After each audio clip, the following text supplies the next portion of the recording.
Tyler Mayo, and I'd like to start off with an image. So we're all back in high school, and we're all athletes. We go to school, and we eat the provided 2 meals for us. After this, we have class. Then after school, we go to a 2-hour practice. We get hot, sweaty, and we're hungry. We go home to rather no meal due to poor and low income, or we have a meal that is horrible because of family's poor nutritional habits. So today I'm here and I'm going to talk to you about the federal nutritional guidelines that are failing us athletes. First off, the nutritional guidelines are there to cut down on the obesity rate. The problem with this is that a lot more of the athletes are getting thrown into this obesity class due to their body mass index, which stands for BMI. It is a measurement based on your body fat done by height and weight. The problem with this is, if we have 2 males standing here, one an athlete, one not, both 6 feet tall, and let's say 250 pounds. Your athlete's going to be a lot more leaner in shape, a lot more muscle mass. Your non-athlete is going to have more of his body fat, it's going to be heftier. Yet, being that they're both 6 feet and 250 pounds, they're both going to be classified in the obese setting, even though this athlete is not. Now, according to the 2012 federal regulations for school lunches and breakfasts, your maximum number of calories can only be 850 per meal. Your sodium is 1,500 milligrams.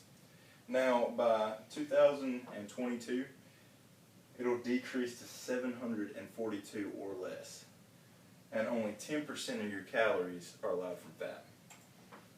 Now, nutritional requirements for athletes. A male athlete requires an average of 5,000 calories just to maintain. It said 5,000 calories. Now, think back to the previous slide. I said a maximum number of 850 calories per meal. That's 1,700 calories for 2 meals. Now, after practice, you're going to lose a lot of calories. Now, based on this, that means you're going to have to make up those 5,000 calories in a meal, which is hard to do, especially if you have poor nutritional habits from families, and also low income, so you might not have an extra meal. The ideal diet for an athlete is 55% of your calories are coming from carbs, 15 from protein, and 30 from fat. Increase your sodium intake by 30 to 50% due to extreme heat or humidity, which is based off of the sweat factor. When you sweat at practice, you're going to lose a lot of this nutrition. Now remember, in about 2022, they're supposed to be cutting it down to 742 or less. That's going to cause a problem. Athletic problems due to poor nutrition. I'm going to talk to you about low carbs, low fats, low proteins, and also low sodium. The problems from low carbs, you're going to have a lack of energy, serious fatigue, dizziness, overeating at night, and poor performance.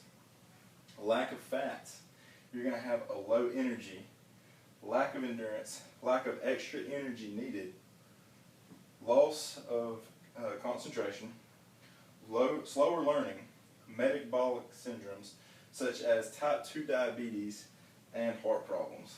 Now, your lack of protein, you're going to lose muscle mass, you're going to have fatigue, swelling, prolonged injury recovery, harder to recover from an injury. And then your lack of sodium is going to cause some serious problems. You're going to have swelling of the brain, confusion, low blood pressure, muscle cramps, which include the heart. The heart is a muscle. And seizures and also strokes. Now remember, lack of sodium. Remember, 2022, they're supposed to be cutting it down. Since 2000, injuries to athletes have increased by 6% a year. And these have been linked back to low or poor nutritional habits. Okay? So, what's the point of this federal guidelines?